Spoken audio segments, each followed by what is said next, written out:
Hello students, कैसे हैं आप। आज हम इस लेक्चर में पढ़ने जा रहे हैं म्यूचुअल इंडक्शन। इस म्यूचुअल इंडक्शन के कॉन्सेप्ट को समझने के लिए हमें कुछ टॉपिक्स पढ़ने पड़ेंगे और उन टॉपिक्स को पढ़ने के बाद हमें थॉरली समझ में आ जाएगा कि what is the phenomena of mutual induction. सबसे पहले हम पढ़ेंगे, डिफ़ाइन कर लेंगे म्यूचुअल इंडक्शन का फिनोमेना क्या है और म्यूचुअली इंड्यूस्ड ईएमएफ क्या चीज़ है। एंड देन हम प्रोसीड कर लेंगे म्यूचुअल इंडक्टेंस क्या चीज़ है। उसके बाद हम पढ़ने जा रहे हैं mathematical representation of mutual inductance. Mathematically mutual inductance को एक्सप्लेन कर लेंगे और एंड पे हम देखेंगे factor upon which mutual inductance depends. उन तमाम फैक्टर्स के बारे में पढ़ेंगे जो म्यूचुअल इंडक्टेंस को क्या करते हैं, अफेक्ट करते हैं। तो हम बढ़ते हैं स्टूडेंट्स, हम अपने पहले टॉपिक की तरफ। Mutual induction, the phenomena of inducing EMF in a coil by changing current in the neighboring coil is known as mutual induction. ये एक फिनोमेना है जिसमें किसी कोयल के अंदर हम क्या कर लेंगे, EMF को इंड्यूस करेंगे। वो कैसे करना है, एक नेबरिंग कोयल होगा, कपल्ड कोयल होगा। नेबरिंग का मतलब यहाँ पर क्या है, कपल्ड कॉइल है। उसके अंदर हम क्या करेंगे, करंट को चेंज करेंगे। एक कॉइल में करंट चेंज करेंगे और नेबरिंग कॉइल में हमने क्या करना है, ईएमएफ को इंड्यूस करना है। ठीक है ना। तो ज़रा देखते हैं ये फिनोमेना किस तरह हम सर्किट की हेल्प से कैसे हम समझ लें। यहाँ पे दो कॉइल्स आपको दिख रहे हैं। ये दोनों कॉइल्स कपल्ड हैं। कपल्ड का मतलब है एक की जो फ्लक्स है दूसरे के साथ क्या करना है, हमने लिंक करना है। हम इस कॉइल में ईएमएफ को इंड्यूस करने जा रहे हैं, इसलिए इसके अक्रॉस हम एक गैल्वानोमीटर अटैच करेंगे ताकि हमें पता चले कि भाई यहाँ पर कोई ईएमएफ इंड्यूस हो और उसकी वजह से करंट फ्लो हो और ये क्या कर ले, गैल्वानोमीटर हमें इंडिकेट कर ले।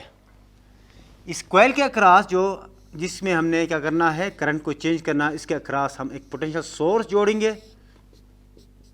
पोटेंशियल सोर्स, कोई बैटरी जुड़ेगी इसके साथ और इस करंट के पाथ में हम एक रियोस्टेट जोड़ेंगे ताकि क्या हो, हम करंट को इजीली चेंज कर सकें। आप देखिए ये फिजिकली अटैच नहीं है बल्कि फील्ड से हमने क्या करना है, लिंक करना है।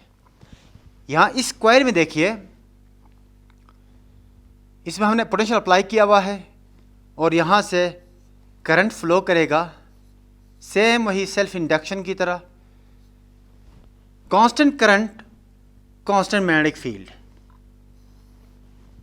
ये मैग्नेटिक फील्ड क्या कर रहा है, ये करंट की वजह से क्या हो रहा है, मैग्नेटिक फील्ड बन रही है यहाँ पर। और ये मैग्नेटिक फील्ड को हमने क्या किया हुआ है, लिंक किया है नेक्स्ट नेबरिंग कॉइल के साथ, जिसके अक्रॉस हमने एक गैल्वानोमीटर जोड़ा है। इस वक्त जब हमने रियोस्टेट के स्लाइडिंग कॉन्टैक्ट के साथ उसको मूवमेंट नहीं दी थी तो कांस्टेंट करंट फ्लो हो रहा है। कांस्टेंट करंट फ्लो होने की वजह से कांस्टेंट फील्ड बन रही है। कांस्टेंट फील्ड दूसरे के साथ लिंक्ड है नेक्स्ट कॉइल के साथ और कांस्टेंट फील्ड से इंडक्शन नहीं होती है। अगर हम ये जो रेजिस्टेंस है इसको कम करें by sliding this sliding contact, तो क्या होगा, यहाँ से करंट की वैल्यू बढ़ जाएगी। करंट बढ़ने की वजह से क्या होगा, फील्ड की वैल्यू भी बढ़ेगी। और ये फील्ड जो इंक्रीजिंग फील्ड है नेबरिंग को एक साथ लिंक्ड है, इसलिए ये इंक्रीजिंग फील्ड क्या करेगा, इसके अंदर एक ईएमएफ को इंड्यूस करेगा। और इस इंडक्शन को हम, इस फिनोमेना ऑफ इंडक्शन को हम क्या कहेंगे, म्यूचुअल इंडक्शन। क्योंकि आपने एक कॉइल में करंट चेंज किया और नेबरिंग जो कपल्ड जो कॉइल है उसमें ईएमएफ इंड्यूस हुई है। इस फिनोमेना को हम कहेंगे म्यूचुअल इंडक्शन। यहाँ पे ईएमएफ जो इंड्यूस हुई है इसको हम कहते हैं mutually induced EMF. The EMF induced in a coil due to change of current in the neighbouring coil is called mutually induced EMF. एक कॉइल में करंट चेंज कर ले, दूसरे में ईएमएफ इंड्यूस्ड हो तो फिनोमेना का नाम म्यूचुअल इंडक्शन और उस ईएमएफ जो इंड्यूस हुई है उसका नाम क्या है, म्यूचुअली इंड्यूस्ड ईएमएफ। तो ये कंसेप्ट आपको समझ में आ चुका होगा। हम बढ़ते हैं म्यूचुअल इंडक्टेंस की तरफ। What is mutual inductance? जिस तरह सेल्फ इंडक्टेंस पढ़ा था कि वो प्रॉपर्टी जिसमें करंट को क्या कर ले, किसी कॉइल में करंट को आप चेंज करते हैं, उस चेंज को अपोज करे, उसका नाम क्या है? Mutual self inductance. तो म्यूचुअल इंडक्टेंस क्या चीज़ है? The property of two neighbouring coils to induce EMF in one coil by changing current in the other coil is known as mutual inductance of the coils। एक coil के अंदर current को change करके जो property आती है, कौन सी property आती है? इंडक्शन की प्रॉपर्टी आती है, EMF इंड्यूस होती है, उस प्रॉपर्टी का नाम क्या है? Mutual inductance. तो ये डिस्क्रिप्शन आपको समझ में आ चुका होगा। Mutual induction, mutually induced EMF और म्यूचुअल इंडक्टेंस। अब हम बढ़ते हैं म्यूचुअल इंडक्टेंस की मैथमेटिकल पोर्शन की तरफ। तो जिस तरह हमने सेल्फ इंडक्टेंस की जो ना डिस्क्रिप्शन देखी, सेल्फ इंड्यूस्ड EMF के लिए एक फार्मूला हमने डिराइव किया, इसी तरह म्यूचुअली इंड्यूस्ड EMF के लिए भी हम क्या कर लेंगे? एक फार्मूला डिराइव कर लेंगे। म्यूचुअल इंडक्टेंस और म्यूचुअली इंड्यूस्ड EMF के लिए फार्मूला डिराइव करने के लिए हम क्या कर लेंगे? दो कॉइल्स लेंगे, एक कॉइल के साथ सेम वही जो प्रीवियस हमने किया था प्रीवियस स्लाइड में, और यहां पर एक कपल्ड कॉइल है। नंबर ऑफ टर्न्स डिफरेंट हो सकते हैं, इनकी ज्योमेट्री डिफरेंट हो सकती है, जस्ट आपने क्या करना है? इंडक्शन देनी है, ठीक है ना। सो फ्लक्स को आपने क्या किया है? लिंक किया। जब भी आप करंट चेंज करेंगे तो पोटेंशियल करंट चेंज करेंगे, जब भी आप करंट चेंज करेंगे इसमें से, तो मैग्नेटिक फ्लक्स में चेंजिंग आएगी। ये मैग्नेटिक फ्लक्स नेक्स्ट के साथ लिंक्ड है, इसलिए क्या होगा? इसके अंदर इंडक्शन होगी, और इस इंडक्शन को हम कहते हैं म्यूचुअल इंडक्शन, और इस EMF को हम कहेंगे म्यूचुअली इंड्यूस्ड EMF। यहाँ पर N1 टर्न्स है, यहाँ पर N2 टर्न्स है। इनका एरिया सेम भी हो सकता है, डिफरेंट भी हो सकता है। According to Faraday's law of electromagnetic induction, according to Faraday's law, क्या बता रहा था? Induced EMF there is equal to minus N delta phi divided by delta T। कि फ्लक्स में आप चेंजिंग लेके आएंगे, इंडक्शन होनी है। अगेन वही फ्लक्स लिंकेज,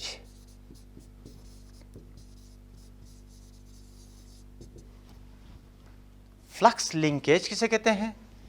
N फाई। और flux linkage this N phi depends on what? IP। This is primary coil, primary है ये, और ये क्या है? सेकेंडरी है। इसमें से जो करंट फ्लो करेगा उसको हमने IP से रिप्रेजेंट किया है। जितना करंट आप ज़्यादा देंगे, फ्लक्स ज़्यादा कंट्रीब्यूट करेगा, और ये फ्लक्स लिंक्ड है किसके साथ? सेकेंडरी के साथ लिंक्ड है। तो सेकेंडरी में जो फ्लक्स लिंकेज है वो प्राइमरी में क्या? करंट पे डिपेंड करेगा। सो N फाई is equal to MIP, where M is mutual inductance।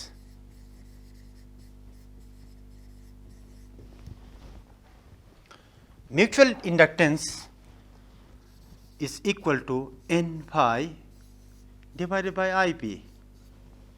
So flux linkage in secondary coil per unit current in primary coil, flux linkage to secondary per unit current in primary।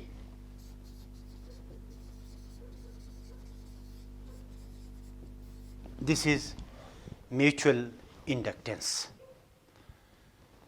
अब हम mutually induced EMF के लिए expression देखेंगे, क्योंकि हमने Faraday's law को use करना है। फैराडेज लॉ को देखते हैं, Faraday's law. So induced EMF is equal to minus N delta phi divided by delta T.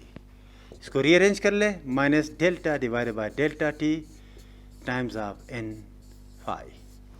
This is induced EMF.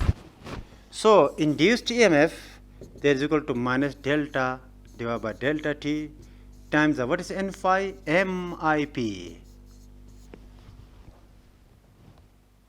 So induced EMF there is equal to minus m delta IP divided by delta t. So this is the expression to find induced EMF or mutually induced EMF. There is equal to mutual inductance times the rate of change of current in primary coil. From here, mutual inductance is equal to induced EMF in secondary divided by rate of change of current in primary coil. Again, the unit of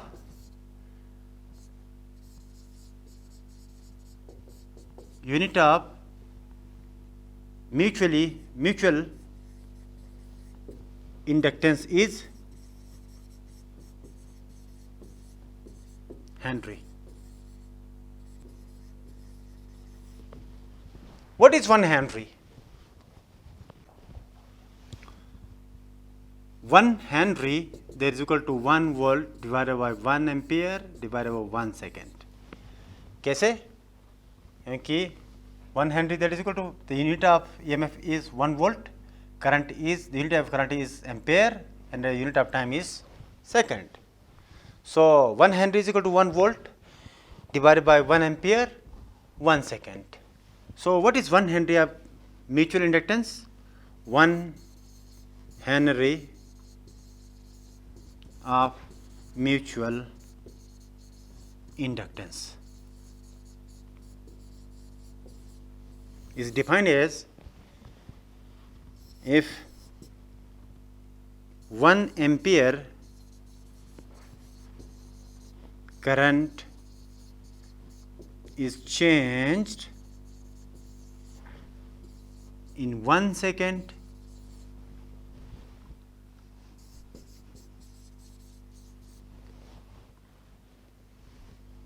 in a coil,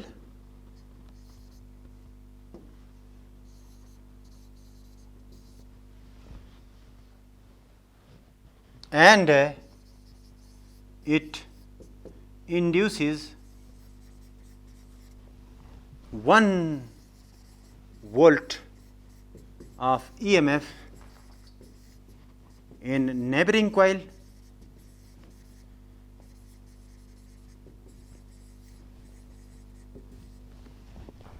then the mutual inductance of the coils is said to be 1 Henry. अगर 1 ampere current 1 second में किसी coil में से change कर ले और neighbouring जो couple जो कॉइल है उसमें 1 वोल्ट EMF इंड्यूस्ड हो, तो दोनों कॉइल्स का म्यूचुअल इंडक्टेंस कितना है? 1 हेनरी का है. What are the factors affecting mutual inductance? Recall कर लें, flux linkage N phi is equal to M IP. ये फ्लक्स लिंकेज किसके साथ है? सेकेंडरी के साथ है. ये टर्न्स किसके हैं? सेकेंडरी के हैं. और प्राइमरी में करंट चेंज कर रहे हो, सेकेंडरी के साथ क्या है? लिंक्ड है. So mutual inductance is equal to NS phi S divided by IP. What is phi S? Phi S is equal to magnetic field times of area.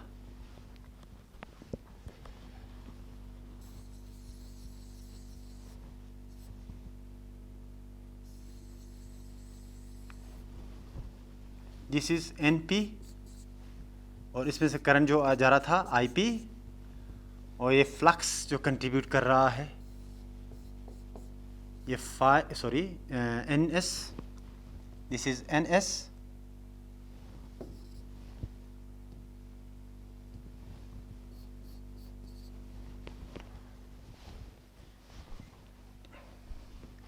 B times of A। ये flux किसने बनाया है, ये इस flux की बात आती है। ये फ्लक्स लिंक है, कौन सी फ्लक्स भाई, जो प्राइमरी जो करंट की वजह से जो फ्लक्स है वो लिंक्ड है। So here B is the flux that is contributed by IP primary में। So here B is equal to N mu naught IP, and where what is N? B is equal to N primary में जो number of turns है per unit length, इसकी length कितनी है, और mu naught IP। So flux in secondary is equal to number of turns in primary divided by L times of mu naught IP into A.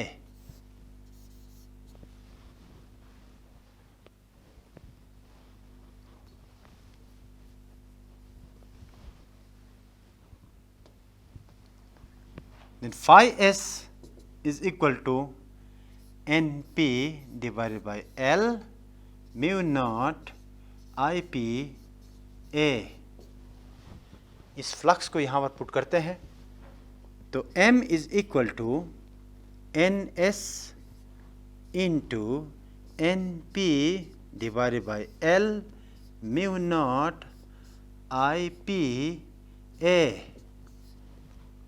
divided by this whole thing divided by IP, ये IP और IP क्या हो गए, cancel हो गए। सो M is equal to पहले NP, फिर NS, फिर mu naught A divided by L।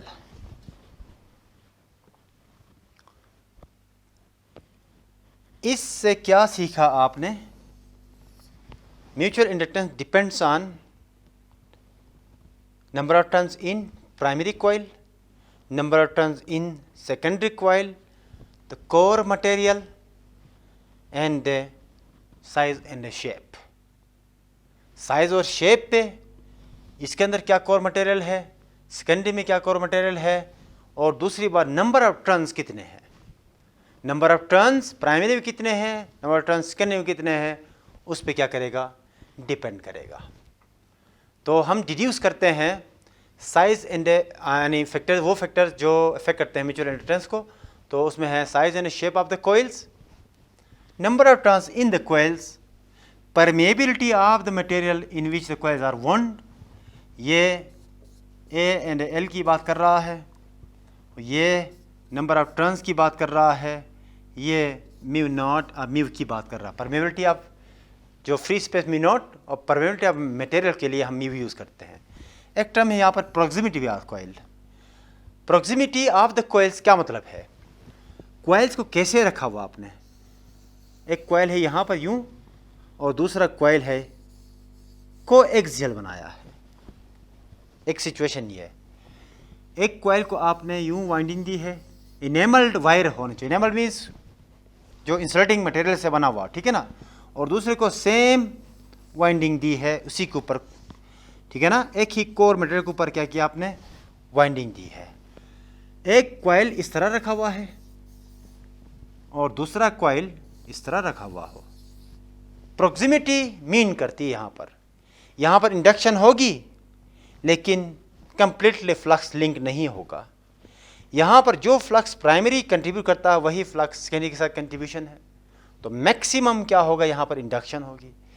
इस सिचुएशन में लिंक्ड ना होने के बराबर है, यहाँ पर इंडक्शन नहीं होगी। तो किस तरह ओरिएंटेशन कैसे रखे हैं आपने, कॉइल्स की ओरिएंटेशन कैसे रखें, एक दूसरे के ऊपर लपेट दिया हुआ हो तो बहुत ज़्यादा क्या होगी, इंडक्शन होगी। अगर इस सिचुएशन में हो, क्योंकि समझाने के लिए फिज़िकली क्या है अलग रखने के लिए हम इस तरह समझाते हैं। एक्चुअली वाइंडिंग होती है एक ही कोर मटेरियल के ऊपर, ये कोर मटेरियल यूज़ किया आपने, एक वाइंडिंग आपने इस तरह ली और दूसरी वाइंडिंग जो होगी